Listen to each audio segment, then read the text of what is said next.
It's time for Tamana.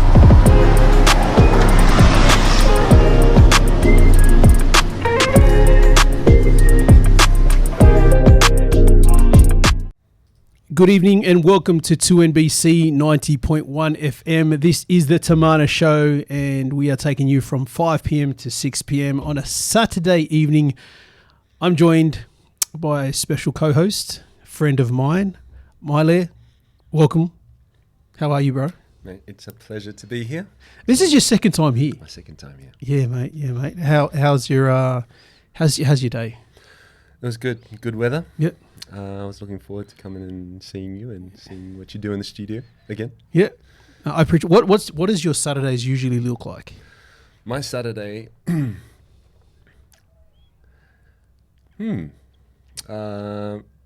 Well, it always starts off with a nice walk. Yes.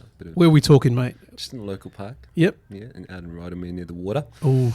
And I always spend a bit of time in reflection, prayer. Yeah. Awesome.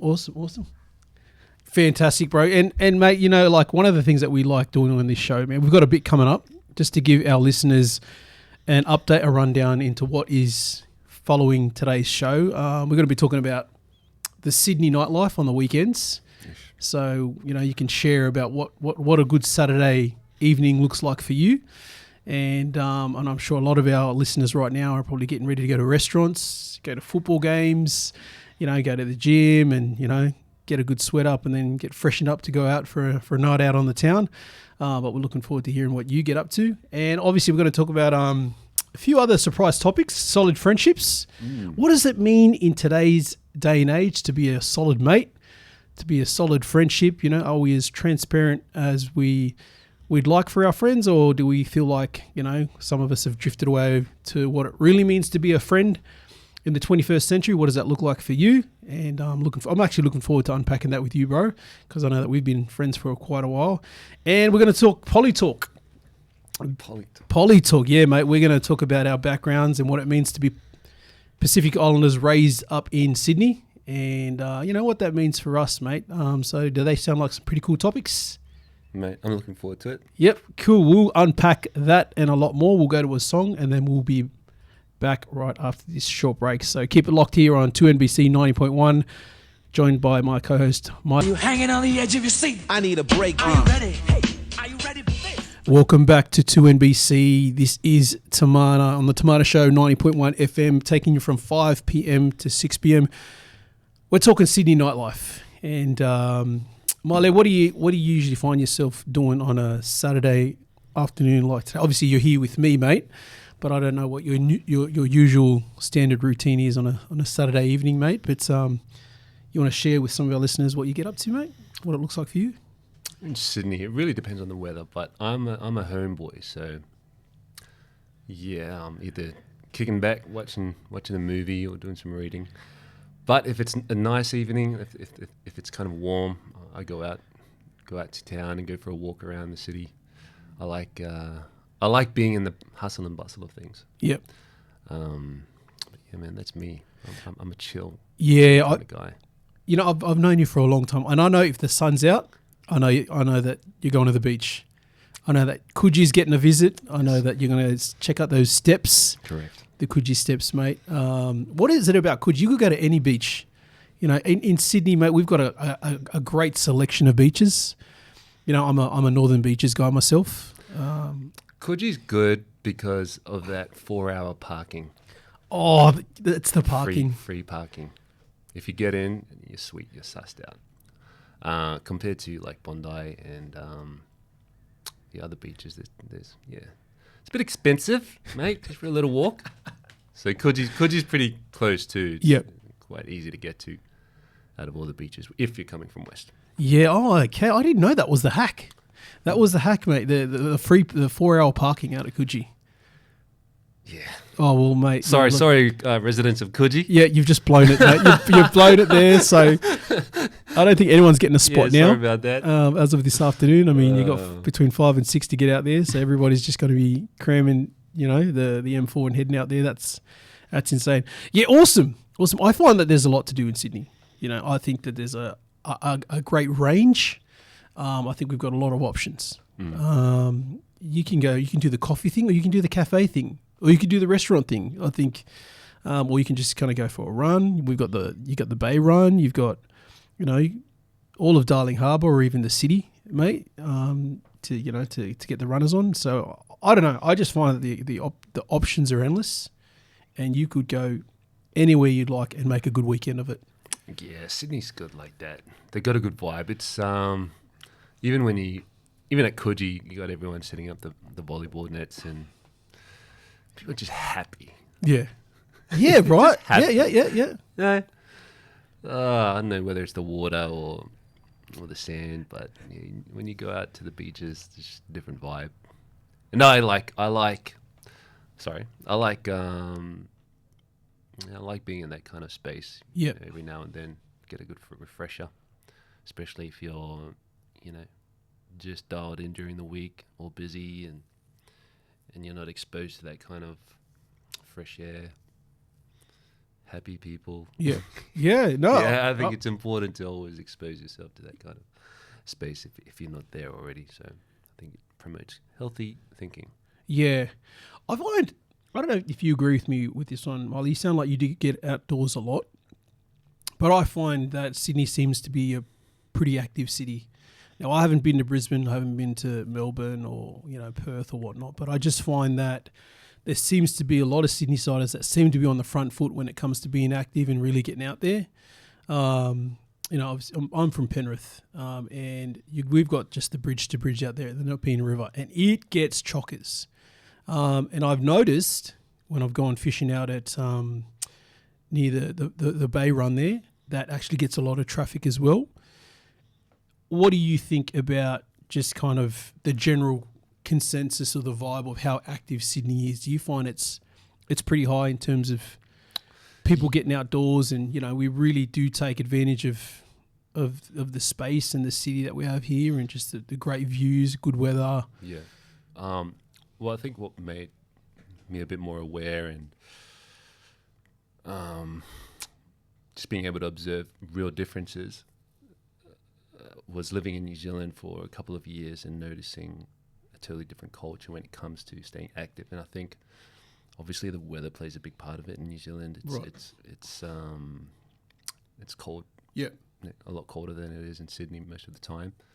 And that obviously is going to play a part in, someone's natural decision to go, seems like a nice day to go outside and go for a walk. Yep. So I think obviously weather plays a big part in it. And here in Sydney, it's we're abundant. We're abundant with sun rays. It's mate. abundant. It's abundant with sun rays. It's just inviting, mate. So, yeah, I think the weather plays a big part, but also, the resources and environment. When you got large spaces like Canada Bay near Drummoyne, or even the settings at the beach, that kind of space invites you to kind of stay active, and you got the safety element as well. Now, let's be honest. Yep. If you're living in the hood, you're gonna think twice about going for a run at night. Right. Yeah. Fair, cool. Out in east, you probably don't have to worry about that. Yeah. Too much. So, in terms of Sydney, or Australia, just being an active country, I think, I think we're up there with the top, and just being naturally drawn to sports as a nation as well. I think that plays a part as well. So massive factor, right? Yeah, it plays to our advantage, Yeah, you mentioned, actually, it's funny you mentioned that, because I was just thinking about the suburbs, and I don't know if I felt like I was the only one that done this, and I don't know if you were doing this as well, but growing up, when you get your license, I'm 42 now, but when I'm 19, 20, I remember a lot of us Westies would just get in the car and we would just head to the coast. We would either head to northern beaches, regardless of what time it was. You're single, you get all your friends together and you just head out to Bondi, you head out to Manly, and you're right, it's active. Everyone's out. You would just kind of buy a coffee, or maybe get some, go to Yochi and grab some yogurts. And then you just head out to the beaches, just sit down, watch the waves crash. And this is the night, right? Like, this is kind of what you want to do. And you find that you're not the only one.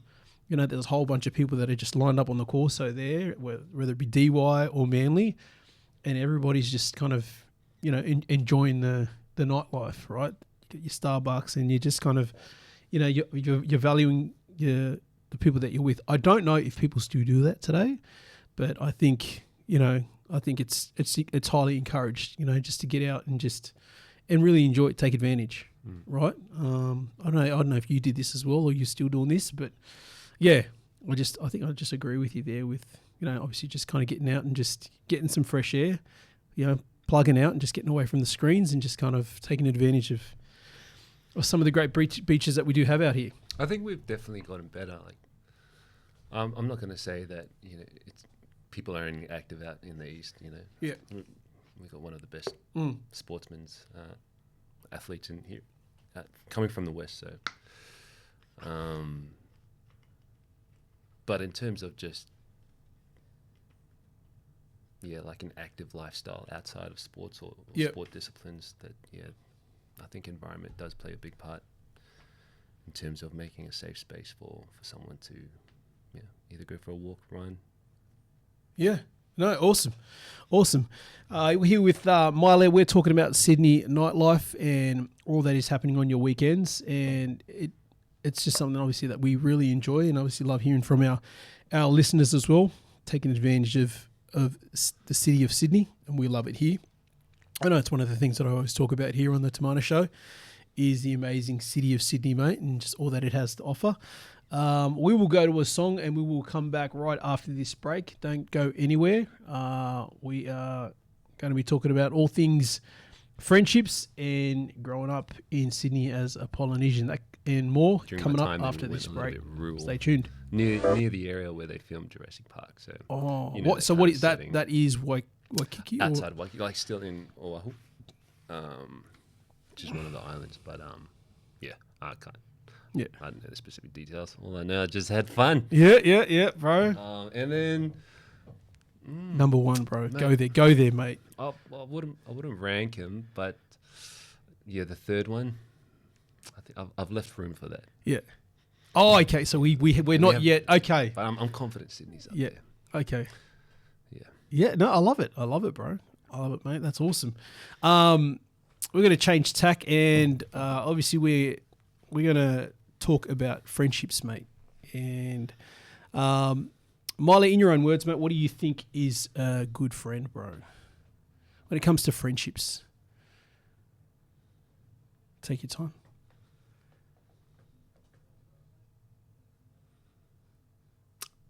Understanding. Yeah, nice. Yeah, both of the person, of the situation.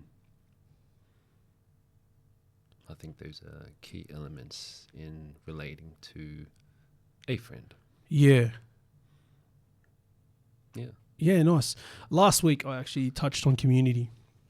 You know, and I was obviously just speaking from my own heart, man, of what I understood about community and the importance of it. Because, you know, as you know, man, like, and one of the things I came to the revelation of understanding was that we need community. You know, man can't do life on his own.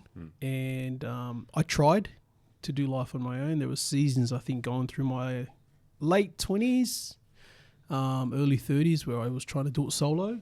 I was trying to lone wolf it, and it didn't work, bro. And I think I realised it wasn't working was because I think my sisters, or I think even my girlfriend at the time, who's now my wife, she noticed that I was very short and snappy. And light bulb moment, she was like, when was the last time you caught up with your mates? And I was like, what do you mean? She's like, I don't know. It's like you've got a broom stuck up there or something, you know? She was just being straight up, you know? That's a friend. You know what I mean? And I just felt like the light bulb had gone on to say that you have gone one too many weeks of just being so used to being comfortable on your own. And although I'm an introvert naturally, I think, you know, probably a great tool, terrible master, if that makes sense. You know, I think there are times where you need to kind of have your alone time, but I think ultimately we're called to do life together. And I think, and that's why I wanted to talk about friendships today, because I think it is really important, the type of people that we surround ourselves with. And obviously you just tapped the nail on the head there. And obviously you said understanding, which I think is huge when it comes to being that friend, and also having friends that understand as well. Yeah. And I think because the last thing you'd want is, let's just say you're going through a tough season. Yep. Is for someone to give you a cut copy response to whatever it is that you're going through, whether it's just a common saying or, something they heard or read from a book. But I think when you understand a person, which obviously comes through time, you understand the way they think, their natural responses to certain situations, that plays a part in how you offer your counsel, and the last thing you want is someone just giving you a textbook answer, that's not what you want to hear. Sometimes you don't even want to hear anything, just your presence, can speak to someone. Yeah. And it takes understanding to do that. Yeah. There's times where I've tried to offer advice when Go for it, bro. they were just coming to you just to vent and to be heard. Yeah. And and I think when you understand someone, you're a lot more calculated. Yeah. With when and what to speak. Yeah. And I think the depth of that friendship or the depth of that understanding can determine, I guess, those times where you do have to offer the hard advice. And you need to be, I think wisdom is important to understand when to apply that kind of hard conversations. Yep. They're challenging. And all that comes with time, Yeah. I wouldn't correct anyone or give them a warning or just say, hey, man, pull your head in. Right. Like if, I've only met them for a month. So when do you think is okay to say that, though, to kind of, and you've probably just answered it just then and there. You've said, like, I've only known them within a month. And the reason why I laugh is because we've had conversations where, and I don't mind saying this on air because I'm pretty transparent, but I feel like you've been kind of pretty open with me and obviously let me know about where I kind of need to, pull my big boy socks on and obviously own things and like step up. And I think if had you not been honest like that, I think I definitely would not have accepted things that I was shying away from, if that makes sense. Yeah. So yeah, I guess my question is, like, when do you think is the okay time to kind of have the forward and blunt word? Well, I think the times where I've been forthcoming with you, that's always come through times where I had to make sure I'm not emotional with you. Yeah. It's not just an outright burst of frustration. Yeah. Speaking out of emotions. And the reason why is because I think it's really hard to hear the heart of the matter through that. It can really, man, we're people, and some of us have real thick skin and can take it, eat that kind of advice up, and then some of us kind of buckle, just at the tone and whatever. It doesn't matter how good that advice was, though. That just went to the trash. Yeah. But for me, obviously time has played a big factor, but I want to know, that you are aware of that. I love you. Yeah. That's like, if I'm going to say something, it's for your interest. Yes. Like, there's no reason for me to be just telling you fix this up, or bro, you need to work on that. Like, Yeah. unless, man, I see something of value that's being in you, that's being either affected by a certain behavior or way of thinking. But yeah, me being comfortable or aware that you understand where I'm coming from, Yep. kind of gives me the premise, or confidence to say what I need to say. And that's, I'm always making sure I'm balanced. Right. I'm not just telling you what you need to work on. Yep. If anything, man, I'm probably it's the other way, bro. Go, dude, go, dude. Yeah. Right. But yeah, it's not easy, and I think that can be that can really determine how deep you go as a friendship as well. Yeah. It's like if it's just all lovey-dovey, happy chats and nothing that really addresses issues that will really eat us up. Yep. Like, man, what are we doing? No, I like that. I think one thing you said to me recently, I think it was actually today, you said we can either be, with your friendship circles, we can either be just kind of a bunch of guys that just hang out, go fishing, or just, throw the football around in the park, and that's it, surface level, or we can go deep, and obviously I might have taken that a bit out of context, but I kind of knew that's what you were kind of getting at. Do you think...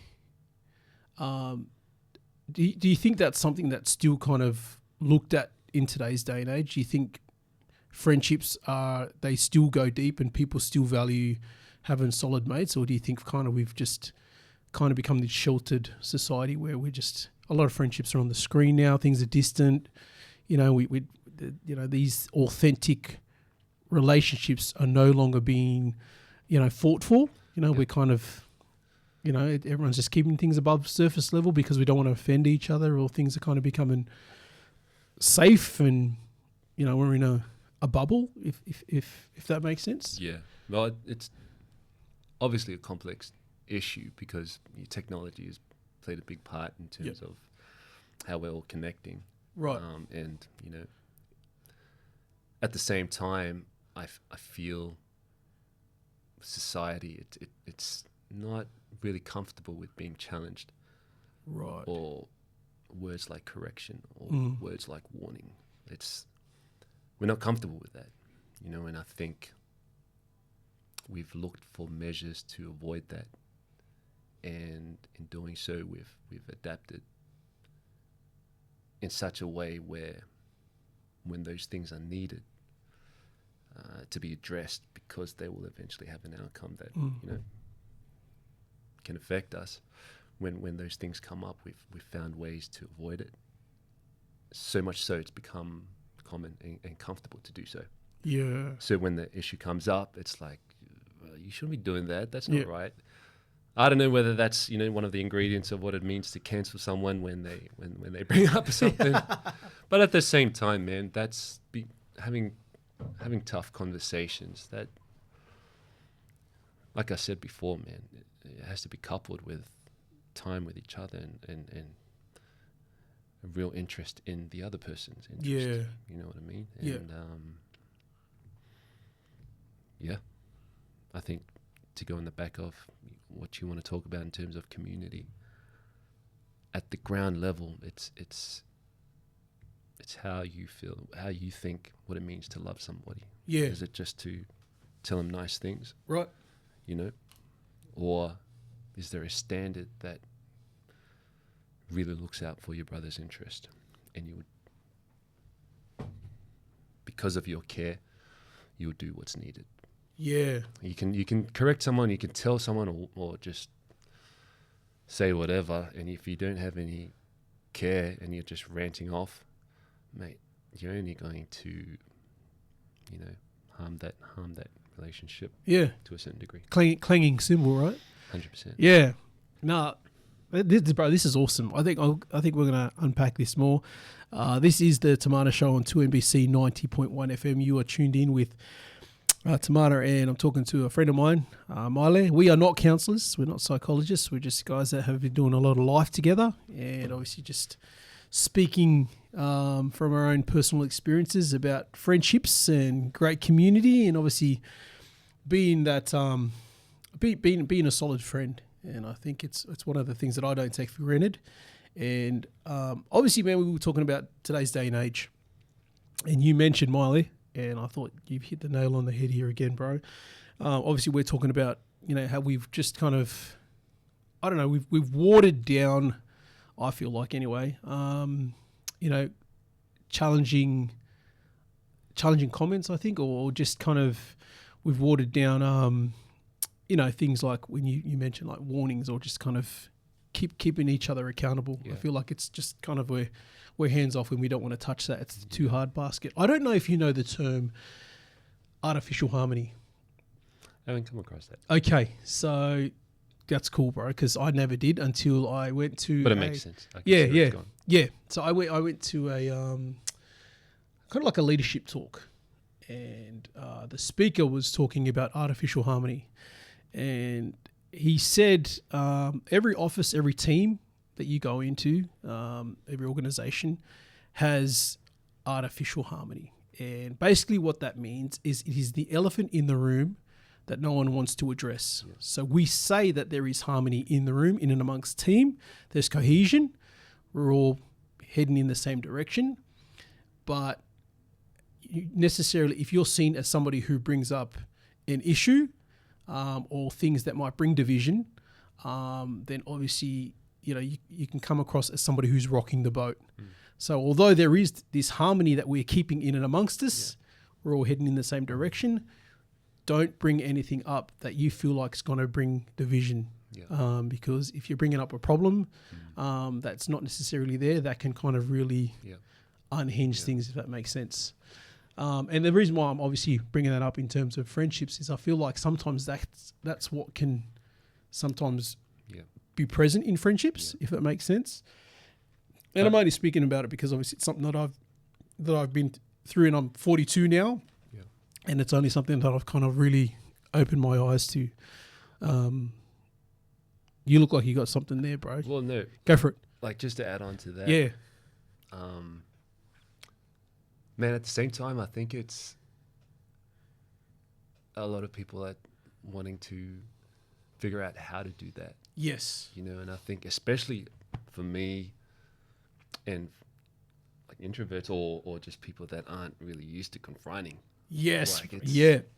Let's talk about that. Daunting, oh, 100%. Because the first thing you're thinking about is all the worst case scenarios, like what they're going to respond, or how they're going to respond,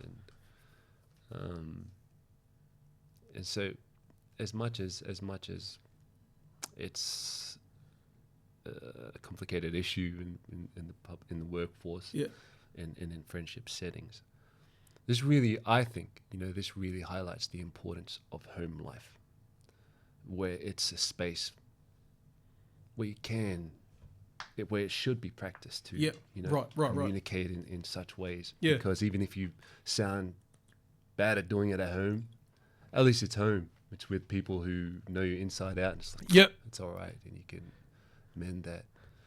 And obviously, the more that can be done at home, that can flow into what you do outside, your friendships and work and whatnot. And I don't think the home life, especially these days with so many broken marriages or fatherlessness, to be honest, right, where those kind of conversations, are kind of exercised. Yeah.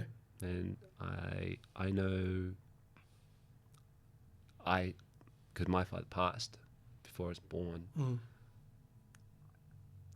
Looking back, that I feel that could have contributed to, why I wasn't as strong in those kind of conversations growing up. But I've learnt it through father figures in my life. Yes. Family where they've given me hard topics or conversations. When they gave it to me, I knew that they only did that because they loved me. Yeah. And being those kind of dynamics, I think, play a big part, you know, in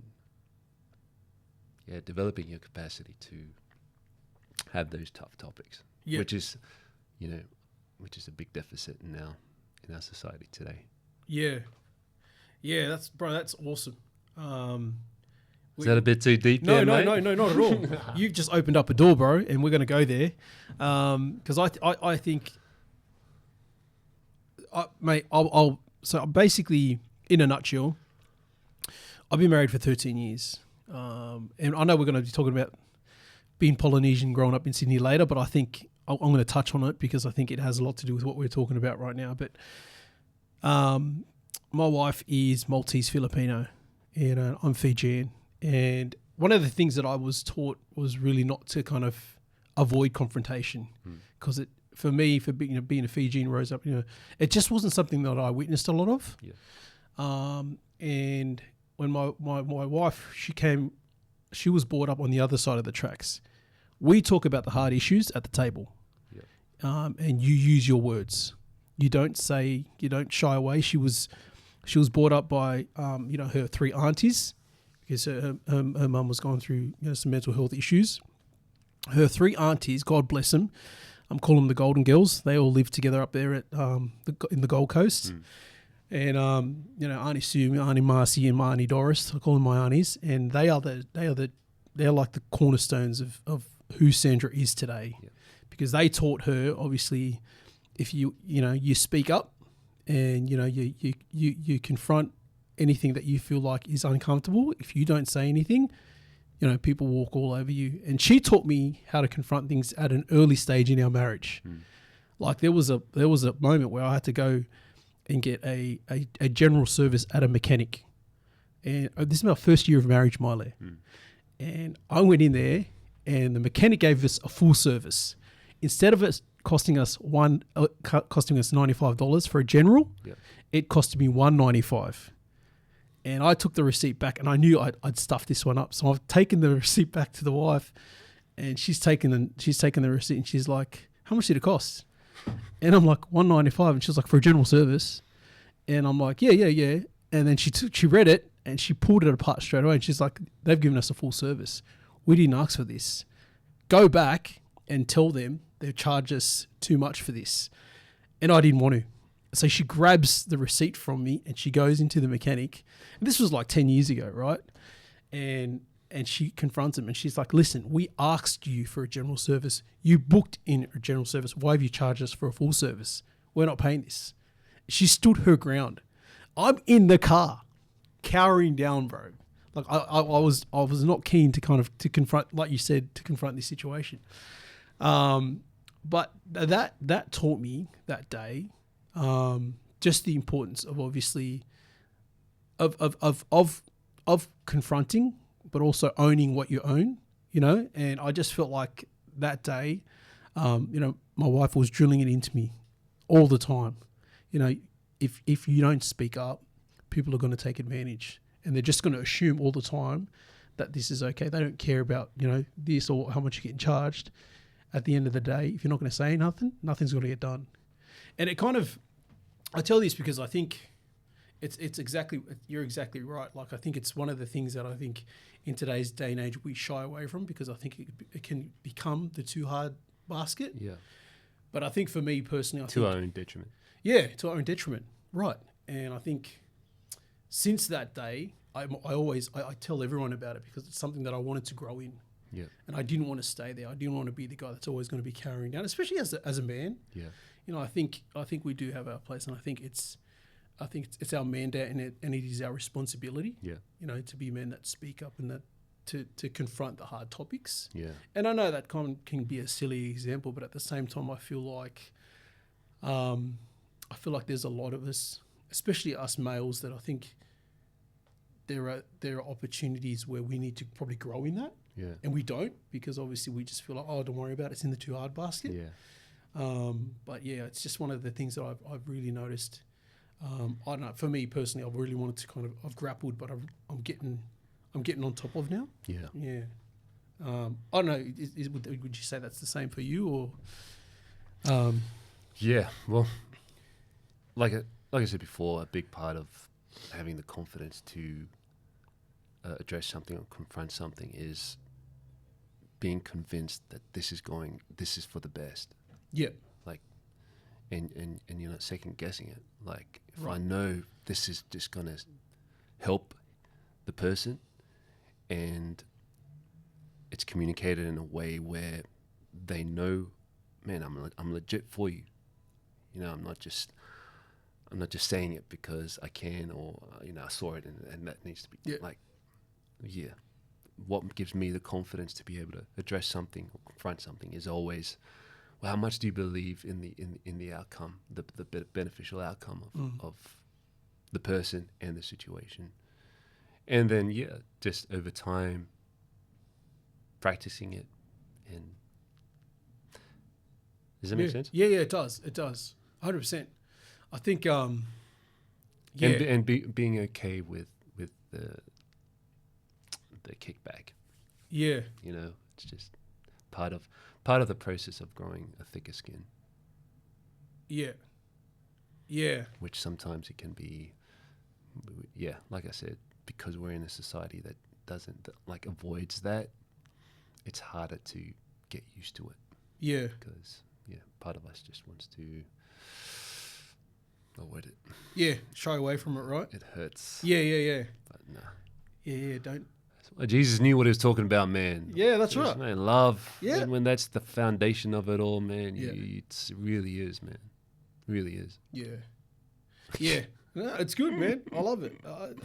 And obviously, like, we are talking about friendships here for all of our listeners, and obviously just kind of having friends that I think are going to go that extra leg for you to speak truth, right? And just kind of know that, hey, look, I'm speaking to you about this because I love you. Yeah. I'm not speaking to the man that you are. I'm speaking to the man that you're becoming. Yeah. And I think in my time, I think I've valued that more now than I have in my past. Like, I'm 42 now, and I think I've only come to the full realization of what it means to have solid friendships and to fight for that.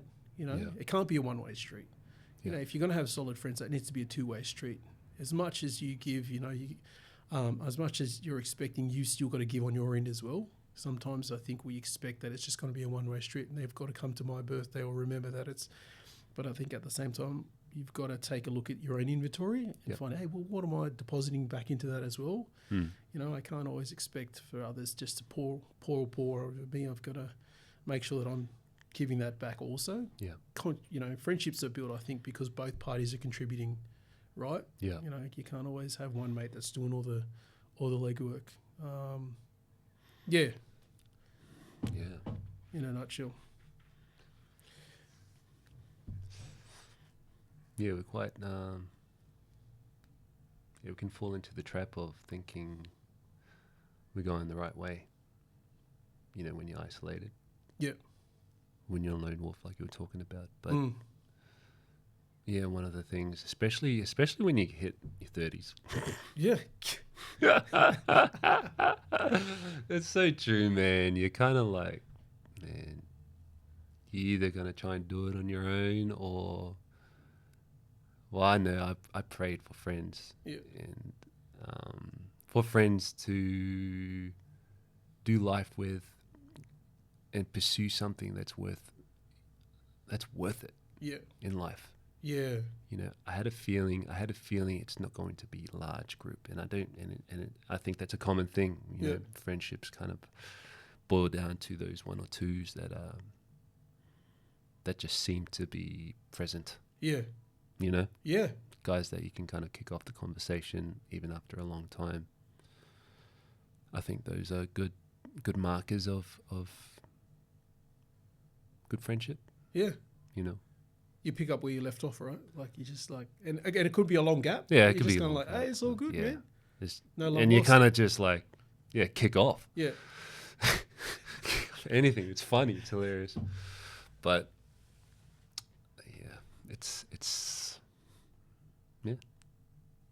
it's a lifelong journey. Yes. Of understanding what both life is about, what you're about, and what it means to find a common connection. Yeah. With others. Solid, mate. Solid.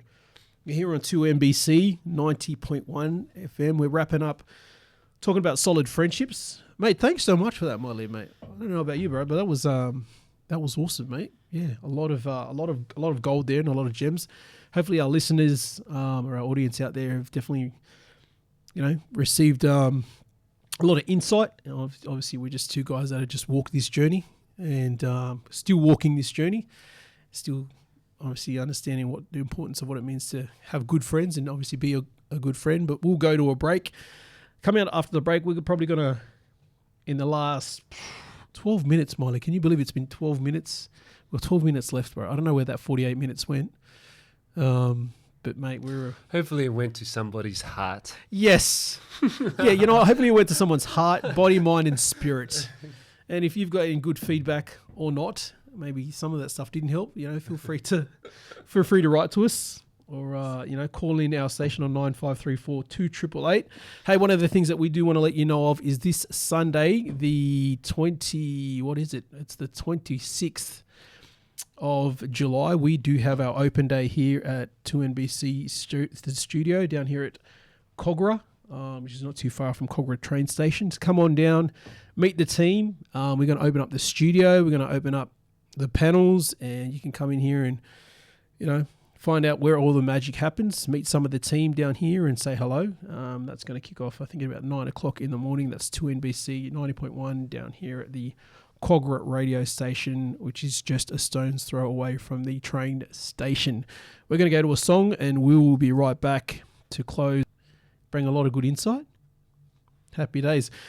In the last, 7 minutes, we're going to be talking about what it means to be Polynesian in Western Sydney, or even growing up. You got a big smile on your face there, Maile. Why are you smiling at this topic for, brother? It could go so many ways. I can. But Yep. more positive than anything. That's right. That's what we want.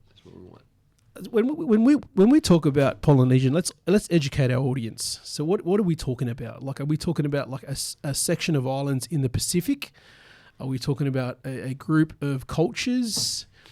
Or do we want to be specific in terms of, because geographically I'm not going to probably get this right, and I'm probably going to get a lot of friends that are going to be like, Tamana, you forgot this island and this island. But when we're talking Polynesian, we're talking Fijian, Tongan, Samoan, Niuean. I've butchered this because I know that there's like Polynesian and there's Melanesia, and I wasn't really paying attention at school when I was doing geography, and when I had cultural class at school as well, I didn't really pay attention because I was, thinking about the footy and just kind of thinking about who's playing Friday night. So kind of my distractions were in the classroom. But what are we talking about when we're talking Polynesians? And what's your heritage, bro? What's your background? I'm Tongan. Yeah, full Tongan. Mum and Dad came in the 70s or 80s. I think 70s. Yep, my dad came over here in 76. Let's go. Yeah. It was a great time in the 70s. Oh, mate. My dad was telling me, actually, when he came to Sydney, he went to the ABBA concert. Yeah, I don't know if you know who ABBA is, mate, but... Yes. Yep. You can dance. That's right. And my mum, she didn't speak a word of English. She lived in Lewisham with an Italian lady, so we stayed with an Italian family. Funny story is that this Italian woman that we stayed with, she became my godmother. My mum and dad had my... So you're Italian? Yeah. Yeah. Tumana. Hey, Tumana toga.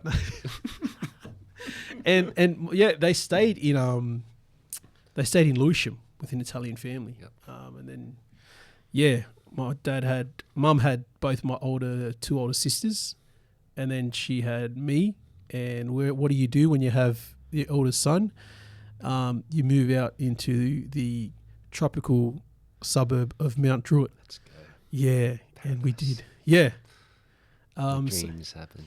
Hey? That's where dreams happen. That's where dreams happen, bro. I'm so grateful I did. I know there's a lot of reservations about the area of Mount Druitt, but I loved it. But mate, I'm just a Fijian kid, Fijian family. I think there was a few other Fijians that moved out into Mount Druitt in the suburb called Bidwell, and we were raised out there. So it was a lot different, but being in a housing commission house, there was a good mix of cultures. What about yourself, mate? In terms of Or just your upbringing, mate. In the last 3 minutes of this show, we're going to cram this topic in. Being a Polynesian in Western Sydney, bro, what did it mean for you, mate, growing up in Sydney? From what you can remember. a lot of learning, a lot of adapting, and learning. Yeah.